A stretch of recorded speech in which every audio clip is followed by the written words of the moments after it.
চিটাগাং শহরে আসছি আর শহর ঘুরে দেখব না তাই কি হয় বলেন। তাই রাতের বেলায় বেরিয়ে পড়লাম চিটাগাংয়ের নামকরা মহব্বতের শরবত খাওয়ার জন্য। আসসালামু আলাইকুম আমার ভাই ও বোনেরা, সবাই কেমন আছেন? চট্টগ্রাম এসেছি আর চট্টগ্রাম শহর ঘুরবো না তাই কি হয় বলেন। তাই তো বেরিয়ে পড়লাম হুট করে রাতের বেলা চিটাগাং শহর ঘুরে দেখার জন্য। প্রথমেই আমরা এখানে এসে দেখলাম খুবই মজাদার সুস্বাদু পানিপুরি। তাই আর দেরি না করে সবাই মিলে খেয়ে নিলাম পানিপুরি। সবাই মিলে আরও অনেক খাওয়া দাওয়া করলাম। সব ভিডিওগুলো নিলাম না, কারণ ভিডিওটা অনেক বড় হয়ে যাবে তাই। এবার আসি আসল কথায়। মূলত আমরা রাতের বেলায় বের হয়েছি চট্টগ্রামের নামকরা মহব্বতের শরবত খাওয়ার জন্য। এই শরবত খেলে নাকি মহব্বত বাড়ে। আসলেই কি মহব্বত বাড়ে তা তো জানি না, তবে খেয়ে দেখি কেমন।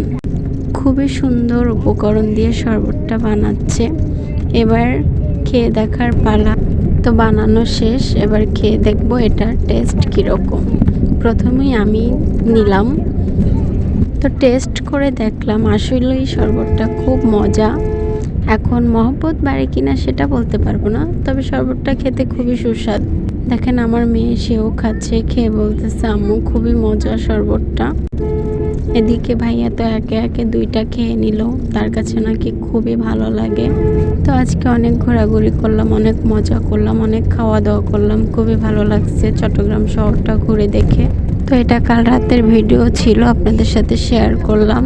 তো সবাই ভালো থাকবেন, আমাদের জন্য দোয়া করবেন। আল্লাহ হাফেজ।